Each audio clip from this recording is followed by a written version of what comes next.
ஆண்டவரும் மீட்பரும் ஆகிய இயேசு கிறிஸ்துவின் நாமத்தில் இந்த ஜூமில் இணைந்திருக்கிற நம் யாவருக்கும் கிருபையும் சமாதானமும் உண்டாவதாக. கர்த்தர் தாமே இன்று நாம் தியானிக்க இருக்கின்ற வசனங்களை நமக்கு ஆசீர்வதித்து திறப்பாராக. விசேஷமாக நாம் இன்று எரேமியா குறித்து எரேமியா எழுதினதான வேத வாக்கியத்தை நாம் வாசிக்க இருக்கின்றோம், அதை தியானிக்க இருக்கின்றோம். இன்று கொடுக்கப்பட்டதான இந்த தலைப்பு நம்பிக்கை மற்றும் மறுசீரமைப்பிற்கு கர்த்தருடைய திட்டம். கர்த்தர் எப்படி இஸ்ரவேல் ஜனங்களுக்கு மறுசீரமைக்கத்தக்கதாக திட்டங்களை வகுத்தார் என்பதை குறித்து நாம் இன்று தியானிக்க இருக்கின்றோம். ஆகவே நாம் எரேமியா 29வது அதிகாரத்திற்கு நம்முடைய வேதாமங்களை திருப்பி வைத்துக் கொள்வோம். 1 முதல் 14 வசனங்களை நாம் தியானிக்க இருக்கின்றோம்.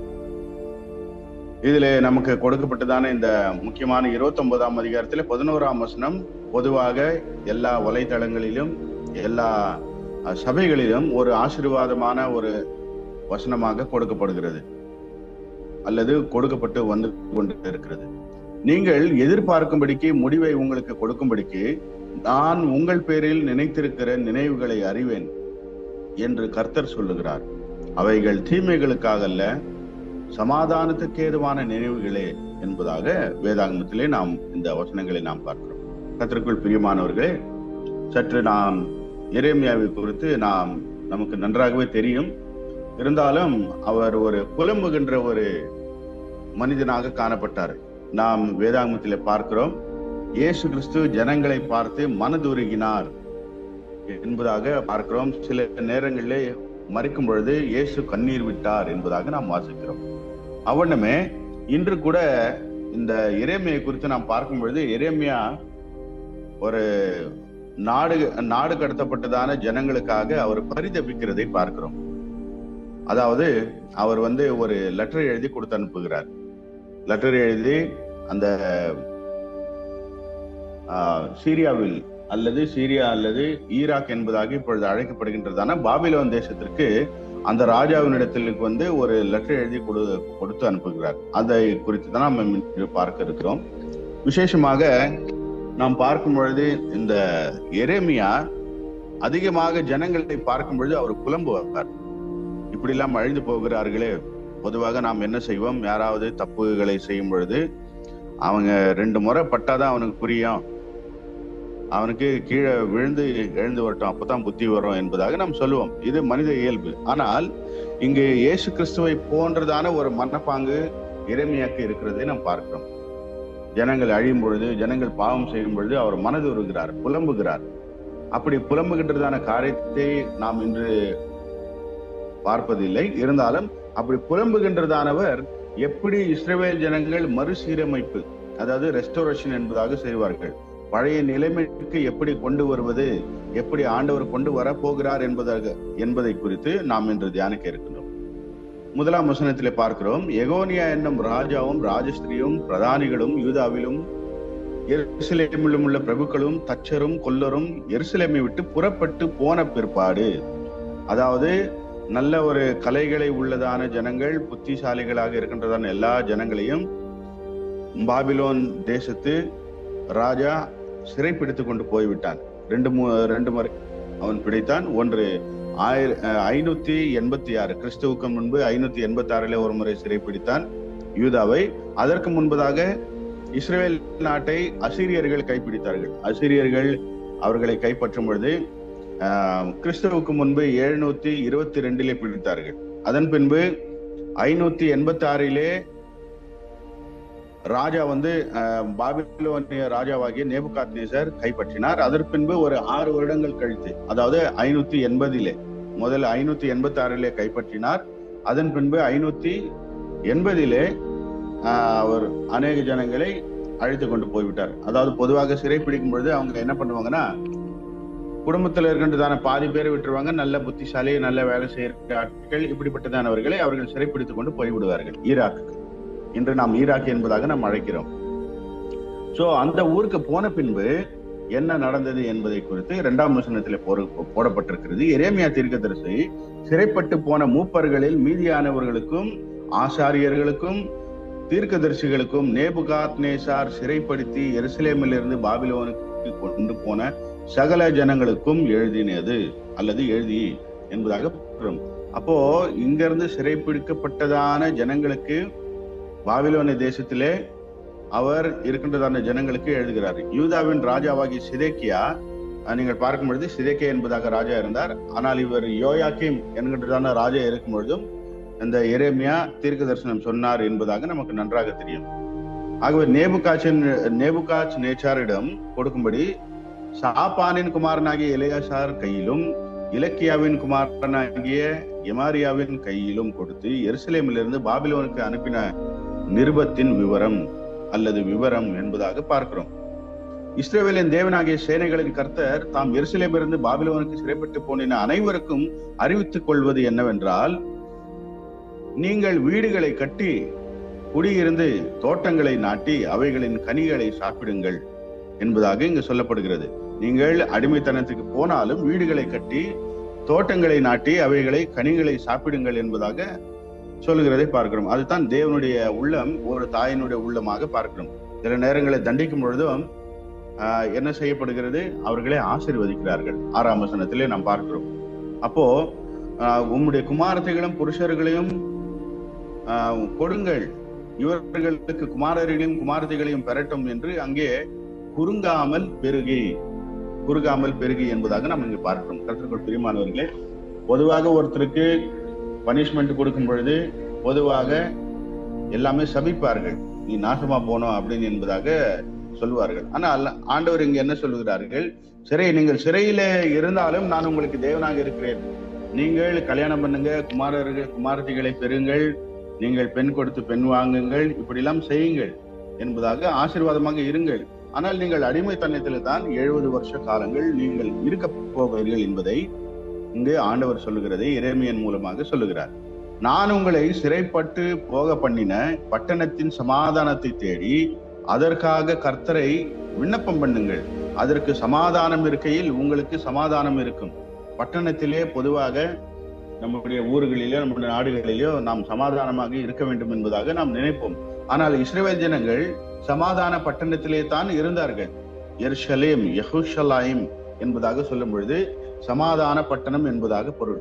ஆனால் அந்த சமாதான பட்டணத்திலே அவர்களுக்கு சமாதானமாக இருக்கவில்லை. ஏனென்றால் பாதி குடும்பம் எங்க இருக்கிறது, பாதி குடும்பம் வேறு நாட்டிலே இருக்கிறது, சிறைப்பட்டு போனார்கள்.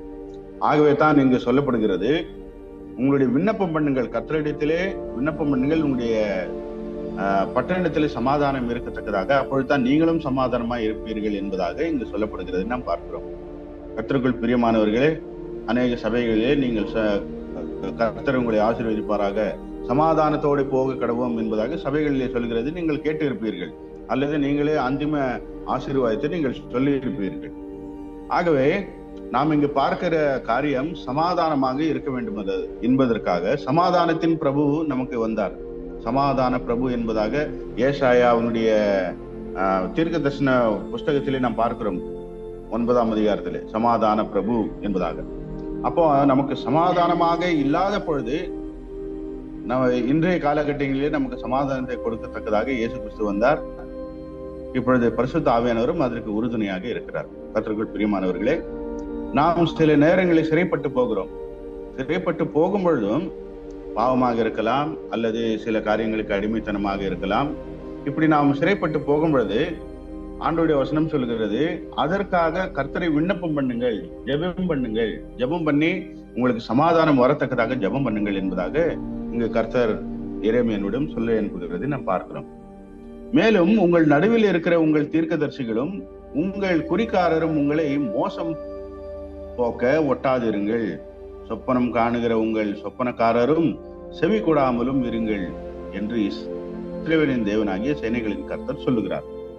கர்த்தருக்குள் பிரியமானவர்களே, இங்கே பார்க்கும் பொழுது விசேஷமாக இங்க தீர்க்க தரிசனத்தை குறித்து இங்கு சொல்லப்படுகிறது.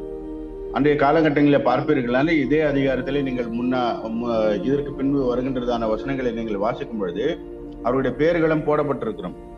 யாரெல்லாம் கள்ள தீர்க்க தரிசனம் சொன்னார்கள் சொல்லுவாங்க, அதெல்லாம் ஒண்ணும் கிடையாது, ஆண்டவர் அப்படிலாம் ஒண்ணும் சொல்லியிருக்க மாட்டார், ஆண்டவர் நம்மை நேசிக்கிறவர், ஆண்டவர் இப்படிலாம் செய்ய மாட்டாரு என்பதாக அவர்களுக்கு பரிதானம் வாங்கி, அதாவது காசு கொடுத்துட்டா சில பேர் தீர்க்க தரிசனம் சொல்லுவார்கள். இன்றைய காலகட்டங்களிலும் ஜனங்கள் சபைக்கு வருகிறார்களே இல்லையோ, ஆனால் ஏதாவது நம்மை குறித்து தீர்க்க தரிசனம் சொல்ல மாட்டாங்களா என்பதாக அநேகர் வருகிறார்கள்.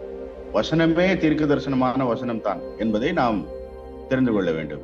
ஆகவே இன்று காலகட்டங்களில் அநேகர் தீர்க்க தரிசனங்களை சொல்லுகிறார்கள். சொல்லும் பொழுது ஆண்டவர் அவர்களுக்கு அறகுறையாகத்தான் சொல்லுகிறார். நான் இந்த நம்பரை பார்க்கிறேன், 8ஐ பார்க்கிறேன், 9ஐ பார்க்கிறேன், அதன் பிறகு இது யாருடைய பெயர் என்பதாக ஒவ்வொருத்தரை கேட்டு கேட்டு அவங்க சொல்றாங்க. ஆனால் இங்க ஆண்டவர் சொல்லுகிறதை பார்க்கிறோம். இப்படிப்பட்டதான ஏமாத்துக்கிறவர்களுக்கு நீங்கள் எச்சரிக்கையாயிருங்கள், தீர்க்க தரிசனம் சொல்லுகிறேன் என்பதாக. நீங்கள் கூட இப்பொழுது தமிழ்நாட்டு எலெக்ஷன் வரும்பொழுது அநேக ஊழியர்கள் சொன்னார்கள், ஸ்டாலின் அண்ணன் தான் வருவார் அப்படி என்பதாக அநேகர் சொன்னார்கள். ஆனால் ஆண்டோடைய சித்தம் வேறாக இருந்தது. ஸோ அதை போன்று அநேகர் சில தீர்க்க தரிசனங்களை தமிழ்ல நம்ம ஒரு வார்த்தை சொல்லுவோம், சும்மா அடிச்சு விடுறது வாய்க்கு வந்தபடி. சோ ஜனங்கள் அதற்காக எதிர்பார்த்து கொண்டு இருக்கிறார்கள். ஆகவே நாம் வசனத்தை சொல்ல வேண்டுமே தவிர நாம் மற்றவர்களுக்கு நாம் இப்படி மோசம் போக்க கூடாது என்பதாக, உங்களை குறிக்காரரும் உங்களை மோச போக ஒட்டாதீர்கள் என்பதாக வேத வசனம் நமக்கு சொல்லுகிறது. நாம் இதிலே கொஞ்சம் ஜாக்கிரதையாக இருக்க வேண்டும். அவர்களின் நாமத்தை சொல்லி உங்களுக்கு பொய்யான தீர்க்க தரிசனம் உரைக்கிறார்கள், நான் அவர்களை அனுப்பினதில்லை என்று கர்த்தர் சொல்லுகிறார். ஆண்டவருடைய சத்தம் எனக்கு கேட்கிறது, என்னுடைய காதிலே கேட்கிறது, ஆண்டவர் சொல்லுகிறார் என்பதாக அநேகர் பொய்யான தீர்க்க தரிசனங்களை சொல்லுகிறது நீங்கள் கேட்டு இருப்பீர்கள். அன்றைய காலகட்டத்திலும் சரி, இன்றைய காலகட்டத்திலும் சரி, ஜனங்கள் பொய்யான தீர்க்க தரிசனங்களை சொல்லுகிறார் என்பதாக ஆண்டவரே சொல்லுகிறார். ஏனென்றால் நமக்கு இது தீர்க்க தரிசனமா ஆண்டவர் சொன்னதா இல்லையா என்பதை நமக்கு தெரியாது. ஆனால் பொய்யான தீர்க்க தரிசனங்கள் சொல்லுகிறார் என்பதாக ஆண்டவருக்கும் தெரியும். சோ அதை நாம் பகுத்தறிவதற்காகத்தான் வேத வசனங்களை நாம் நன்றாக தெரிந்து கொள்ள வேண்டும். ஆண்டவர் வேத வசனத்தும் மாறாக அதற்கு மறையாக எதையும் ஆண்டவர் சொல்ல மாட்டார். வேத வசனத்திற்கு இணங்கத்தான் நமக்கு தீர்க்க தரிசனங்களை சொல்வார். ஆகவே நாம் தீர்க்க தரிசனங்களை சொல்லுகின்றதான பாஸ்டர்கள் இருக்கிறீர்கள் அல்லது விசுவாசிகள் இருக்கிறீர்கள், சொல்லுவதிலும் கேட்பதிலும் ஜாக்கிரதையாக இருக்க வேண்டும் என்பதை இங்கு ஆண்டவர் சொல்லுகிறதை பார்க்கிறோம். பொய்யான தீர்க்க தரிசனம். பாபிலோனிலே 70 வருஷம் நிறைவேறின பின்பு நான் உங்களை சந்தித்து உங்களை இவ்விடத்துக்கு திரும்ப பண்ணும்படிக்கு உங்கள் மேல் என் நல்வார்த்தையை நிறைவேற்றுவேன் என்று கர்த்தர் சொல்லுகிறார்.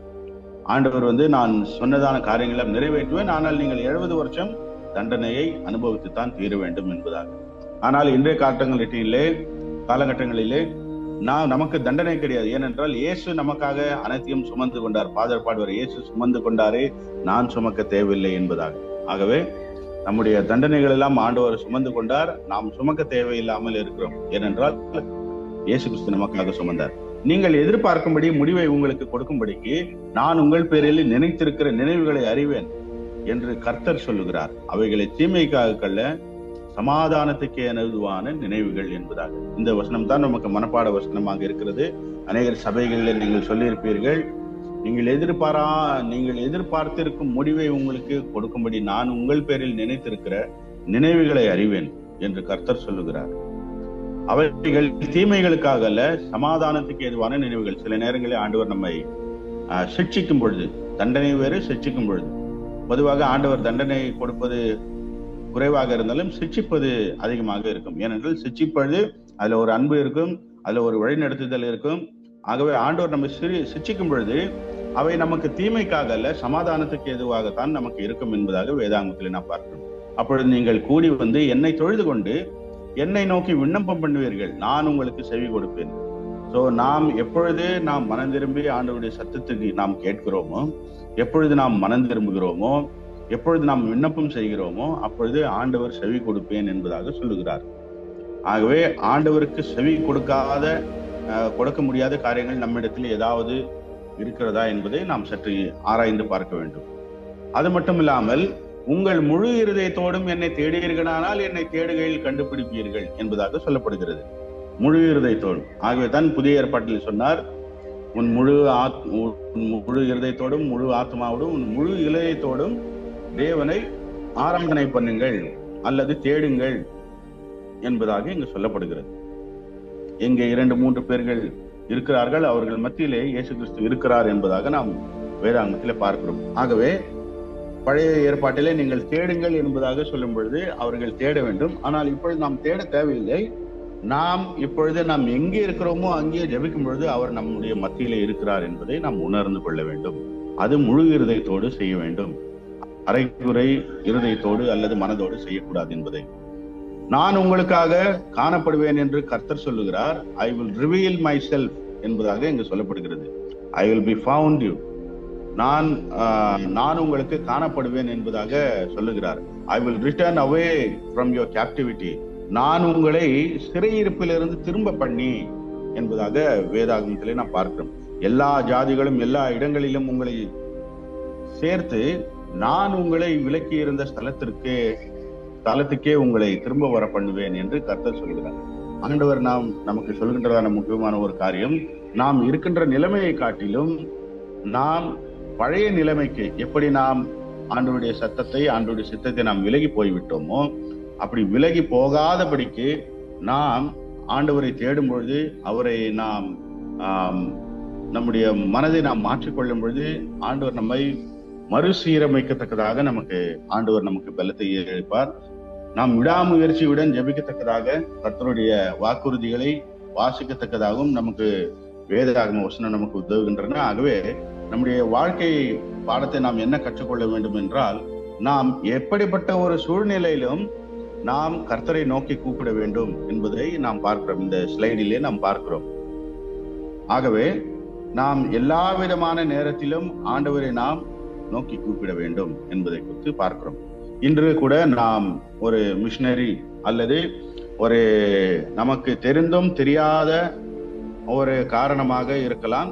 நாம் இப்பொழுது ஒரு ஆங்கில பாடலை கேட்டோம். இது பொதுவாக இது ஆங்கிலத்திலே ஏற்றப்படவில்லை. இது ஜெர்மன் மொழியிலே முதலாவதாக ஸ்டில்லே நஹாத் என்பதாக அது ஏற்றப்பட்டது. இதை ஏற்றியவரை குறித்து தான் நாம் இன்று தியானிக்க இருக்கின்றோம். அவருடைய பெயர் ஜோசெஃபஸ் பிரான்சிஸ்கஸ் மோர். ஜோசெஃபஸ் பிரான்சிஸ்கஸ் மோர் என்பதாக. அதை பொதுவாக அவர்கள் ஜோசப் மோர் என்பதாக ஆங்கிலத்தில் சொல்வது உண்டு, ஜோசப் மோர். ஆனால் அவருடைய இயற்பெயர் என்ன என்பதாக பார்க்கும் பொழுது யோசெஃபஸ் பிரான்சிஸ்கஸ் மோர் என்பதாக பார்க்கிறோம். சோ இவர் எப்பொழுது பிறந்தார் என்பதாக பார்க்கும் பொழுது 11 டிசம்பர் மாதம் 11ஆம் தேதி 1792 பிறந்திருக்கிறார். அதன் பின்பு அவர் டிசம்பர் 4ஆம் தேதி 1848, ஏறக்குறைய ஒரு 55 வருடங்கள் அவர் இந்த பூமியில இருந்து பரமேறி சென்றதை நாம் பார்க்கிறோம். இவர் ஆஸ்திரேலியா நாட்டிலே சார்ல்ஸ்பர்க் அப்படின்றதான ஒரு இடத்துல அவர் பிறந்தார். அடுத்த ஸ்லைட்ல பார்க்கிறோம். ஸோ ஆஸ்திரேலியாவில் உள்ள சார்ல்ஸ்பர்க் என்கின்றதான ஒரு பகுதியில பார்க்கிறோம். அவருடைய தாயாய் ஒரு எம்ப்ராய்டரி எல்லாருக்குமே தெரியும். சில துணிகளிலே எம்ப்ராய்டரி செய்வார்கள். அப்படிப்பட்டதான ஒரு எம்ப்ராய்டரி செய்பவர்களாக அவருடைய தாய் இருந்தாலும், ஒரு சிப்பாயோடு, அதாவது அந்த மிலிட்டரியில இருக்கின்றதான ஒரு சிப்பாயோடு இவருக்கு ஒரு தொடர்பு ஏற்படுகிறது. இவருடைய தாய்க்கு அவர்கள் திருமணம் ஆவதற்கு முன்பதாக 2-3 குழந்தைகளை பெற்று எடுக்கிறதை பார்க்கிறோம். அது மட்டும் இல்லாமல் அவர் குழந்தையை கொடுத்துட்டு அந்த ஆள் ஓடி போயிட்டார். ஸோ அதைத்தான் நாம் இங்க பார்க்கிறோம். அப்படிப்பட்ட ஒரு முறைகேடான தகப்பன் தாய்மாருக்கு பிறந்ததான இந்த ஜோசெஃபஸ் பிரான்சிஸ்கஸ் மோர், அவருக்கு தாய் தகப்பன்மார், தாய் நன்றாக இருந்தாலும் தகப்பன் அவருக்கு மோசம் செய்து ஓடிவிட்டதை நாம் பார்க்கிறோம். ஸோ ஆகவே நாம் இங்கே என்னத்தை பார்க்கிறோம் என்பதாக பார்க்கும்பொழுது அவர் மிகவும் வறுமையிலே வளர்ந்ததாக சொல்லப்படுகிறது. அவர் வறுமையில இருந்ததை பார்த்து அவருக்கு கல்வியை கொடுக்கத்தக்கதாக ஒரு ஃபாதர் இடத்துல போகிறார். அந்த ஃபாதர் என்ன பண்ணுகிறார், அவருடைய ஹாஸ்டலிலே அல்லது அவருடைய சபையிலே அவரை வைத்து மியூசிக் கற்றுக் கொடுப்பது, இசையை கற்றுக் கொடுப்பது, அது மட்டும் பாடத்தை கற்றுக் கொடுப்பது, இதெல்லாம் பாடத்தை அவர் படிக்கிறார். அவர் நன்றாக படித்த பின்பு அதன் பின்பு அவருக்கு வேதாகம கல்லூரியிலே படிப்பதற்காக அவருக்கு ஒரு அழைப்பு வருகிறது. அவருக்கு விரும்புகிறார், எப்படியாவது ஜனங்களுக்கு நான் நல்லதை செய்ய வேண்டும், வெறும் பாடல் மட்டும் படிச்சா போதாது, அவருக்கு நன்றாக பாட தெரியும், வயலினும் வாசிக்க தெரியும். ஆகவே அவர் என்ன நினைக்கிறார், சரி நாம் நல்ல ஒரு இறையியல் கல்லூரியிலே சேர்ந்து படிப்போமானால் நன்றாக இருக்கும் என்பதற்காக அவர் என்ன செய்கிறார், ஒரு இறையியல் கல்லூரியில படிக்கிறார். அவருக்கு முறைகேடான பிறந்ததுனாலே அவருக்கு ஒரு சர்டிபிகேட் தேவைப்படுகிறது. ஏனென்றால் அப்பா பெயர் தெரியாது என்பதாக நான் வரக்கூடாது என்பதற்காக பொதுவாக பிஷப்பினுடைய லெட்டர் அவர்களுக்கு தேவைப்படுகிறது. அப்ப எப்படியோ அதை பெற்றுக்கொண்டு அவர் வேதாகம கல்லூரியில் செய்கிறார். வேதாகம கல்லூரியில படித்து 1815 அவர் அங்கிருந்து கிராஜுவேஷன் ஆகிறார். கிராஜுவேஷன் ஆகி அப்பொழுதே ஒரு கத்தோலிக்க போதராக அவர் நியமிக்கப்படுகிறார். அதாவது ஆர்டினேஷன் செய்யப்படுகிறது, கத்தோலிக்க போதராகிறார். அவர் கத்தோலிக்க ஃபாதராக இருக்கும் பொழுது அவர்கள் என்ன நினைக்கிறார், ஜனங்களுக்கு நம்மை போல ஏழையாக இருக்கிறவர்களுக்கு அவர் இரக்கம் காட்டினார் அல்லது அவர்களுக்கு உதவி செய்தார் என்பதாக பார்க்கிறோம். கர்த்தருக்குள் பிரியமானவர்கள், நம்முடைய கல்வாரி சாப்பலிலும் நாம் ஏழை எளிய மக்கவர்களுக்கு ஜனத்தால் அல்லது நோயால் பாதிக்கப்பட்ட ஜனங்களை நாம் பராமரிக்கிறோம். ஏனென்றால் கர்த்தருடைய வசனம் சொல்லுங்க, ஏழைக்கு இறங்குகிறவன் கர்த்தருக்கு கடன் கொடுக்கிறார், அவர் கொடுத்ததை திரும்ப கொடுப்பார் என்பதாக நம் வேதாகமத்தில் பார்க்கிறோம். ஆக அதற்கு இணங்கத்தக்கதாக இவர் என்ன செய்கிறார், ஏழைகளுக்கு அவர் இறங்குகிறதை பார்க்கிறோம். அவரும் சின்ன வயசுல ரொம்ப கஷ்டப்பட்டதுனால அப்பா இல்ல, அம்மா மட்டும் தான் எம்ப்ராய்டரி தொழில் செய்து எப்படி இவங்க வளர்த்திருக்கிறாங்க. அது மட்டும் இல்லாமல் ஒரு ஃபாதர் இடத்துல இவர் வளர்கிறதை நாம் பார்க்கிறோம். சோ இப்படி நாம் பார்க்கும் பொழுது 1816 இவர் இப்போ நீங்கள் ஒரு பாடலை கேட்டீர்கள், சைலண்ட் நைட், ஒப்பில்லா ராத்திரு என்பதாக தமிழில் சொல்லப்படுகிறது. கனடாவில மங்களாஸ்ரீ ராத்திரி எல்லி என்பதாக சொல்லப்படுகிறது. இப்படி அவர்களுடைய மொழியிலே, தமிழிலே, கனடாவிலே, இங்கிலீஷிலே, அது மட்டும் இல்லாமல் இந்தியிலே, எல்லா மொழிகளிலும் நம்முடைய இந்திய மொழியிலே நமக்கு தகுந்தவாறு நாம் டிரான்ஸ்லேட் செய்து வருகிறோம். முதலாவதாக இது ஜெர்மன் மொழியிலிருந்து ஃப்ரெட்ரிக் IV என்கின்றதான ஒரு ராஜாவால் இது என்ன செய்யப்பட்டது என்பதாக பார்க்கும் பொழுது இது மொழிபெயர்ப்பு செய்யப்பட்டது. லண்டனில் இருக்கின்றதான அவர்கள் மொழிபெயர்ப்பு செய்தார்கள். அதன் பின்பு அமெரிக்காவுக்கு போனது. அதற்கு அப்புறம் உலகம் முழுவதுமாக இது இந்த பாடலை பாடாத எந்த சபைகளும் இருக்காது. ஒரு சின்ன ஒரு கவிதை எழுதி இருக்காரு 1816. அதற்கப்புறம் அதை அவரால் பாட முடியல, அவருக்கு உடல்நிலை சரியில்லாதனால அதை எழுதி வைத்து விட்டு விட்டார். அதன் பின்பு 1818 இதை நீங்கள் ஞாபகம் வைத்துக் கொள்ளலாம். 1818 இந்த பாடலை நீங்கள் எப்பொழுதெல்லாம் பாடுகிறீர்களோ 1818 என்பதாக நீங்கள் இதை ஞாபகம் வைத்துக் கொள்ளலாம். 1818 அவர் கிறிஸ்துமஸ் ஈவ் என்பதாக சொல்வார்கள். கிறிஸ்துமஸ்க்கு முந்தின நாள் இந்த ஒரு பாடலை எழுதி அவருடைய நண்பரிடத்திலே அவர் பியானோ வாசிப்பார். அந்த பிரான்ஸ் என்பதாக சொல்லுகிறவர்கள் இடத்துல அந்த அவரிடத்திலே கொடுத்து இதுக்கு மியூசிக் போடு என்பதாக சொல்லும் பொழுது அன்னைக்கா பார்த்து அந்த ஆர்கன் கெட்டு போச்சான். ஆர்கன் சரியாக வேலை செய்யவில்லை. அதன் பின்பு என்ன பண்ணி இருக்கார்கள், அதை ஒரு கிட்டார் வைத்து பாடி இருக்கிறாங்க. ஒரு கிட்டாரை வைத்து ஒரு கொயரை வைத்து பாடி இருக்காங்க. அங்க கேட்டவர்கள்லாம் இன்னைக்கு ஒரு புது பாட்டை பாடணும், ரொம்ப நல்லா இருந்துச்சு, இந்த ஃபாதர் தான் இயற்றி இருக்கிறார் என்பதாக, ஜோசப் மோர் தான் இதை எழுதி இருக்கிறார் என்பதாக சொல்லும் பொழுது அது அப்படியே கொஞ்சம் கொஞ்சமாக பரவி பல இடங்களிலே இதுக்கு மியூசிக் போட்டு இது ரொம்ப ஒரு ஃபேமஸான ஒரு பாடல்களாக நமக்கு காணப்படுகிறது. இன்றும் கூட நீங்கள் பார்ப்பீர்களானால் இந்த எல்லா சபைகளிலும் எல்லா மொழிகளிலும் இது பாடப்படுகிறது. அவர் கஷ்டப்பட்டார், ஆனால் ஆண்டவருடைய அன்பை குறித்து இங்கு எழுதுகிறதை பார்க்கிறோம். நீங்கள் இந்த பாடலை தமிழில் இருக்கிறது, ஒப்பில்லா ராத்திரு என்பதாக பாடல் இருக்கிறது. இந்த பாடலை நீங்கள் கேட்டு பாருங்கள். இங்கிலீஷ்ல பார்க்கிறவர்கள் இங்கிலீஷ்ல பாருங்கள், அல்லது ஜெர்மனியில பார்க்கிறவர்களும் நீங்கள் பார்க்கலாம். ஸ்டில்லே நாஹ்ட் என்பதாக இது சொல்லப்படுகிறது. சோ இந்த ஒரு நபர் எழுதினார், ஆனால் இன்று உலகம் முழுவதுமாக பாடப்படுகிறது. இந்த கிறிஸ்துமஸுக்கு இந்த பாடல் இல்லாமல் எங்க ஒரு கிறிஸ்துமஸ் ஆராதனையும் கிடையாது. ஸோ ஆக நாம் 1818 இது பாடப்படுகிறது. அதன் பின்பு இது உலகம் முழுவதுமாக இங்கு பாடப்படுகிறது நாம் பார்க்கிறோம். நாம் இந்த பாடலை குறித்து நாம் தியானிக்கும் பொழுது இந்த ஜோசபஸ் பிரான்சிஸ்கஸ் மோர் குறித்து நாம் பொழுது அவர் ஜனங்களுக்காக நல்ல காரியங்களை செய்திருக்கிறார், கஷ்டப்பட்டவர்களுக்கு உதவி செய்திருக்கிறார். அது மட்டும் இல்லாமல் ஒரே ஒரு பாடல் அது ரொம்ப ஃபேமஸாக ஆகினதற்கு காரணம் கிறிஸ்துவனுடைய அன்பை அவர் அறிந்ததினால். கிறிஸ்துவனுடைய அன்பு என்பதாக அந்த பாடலிலே வரும், நீங்கள் கேட்டு பாருங்கள்.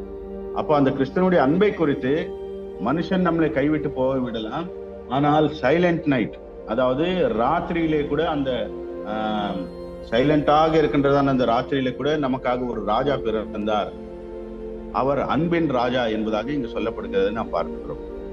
கர்த்தருக்குள் பிரியமானவர்களே, இவருடைய வாழ்க்கையை பார்க்கும் பொழுது ஜனங்களுக்காக அர்ப்பணித்து ஜனங்களுக்காக ஊழியத்தை செய்து ஏழை எளிய மக்களுக்கு அவர் ரொம்ப உதவி செய்திருக்கிறார். அவருக்கு படிக்கத்தக்கதாக அவர்களுக்கு பாடலை கற்றுக் கொடுப்பது இவர்கள்லாம் செய்ததினால அந்த சார்ல்ஸ்பர்க்ல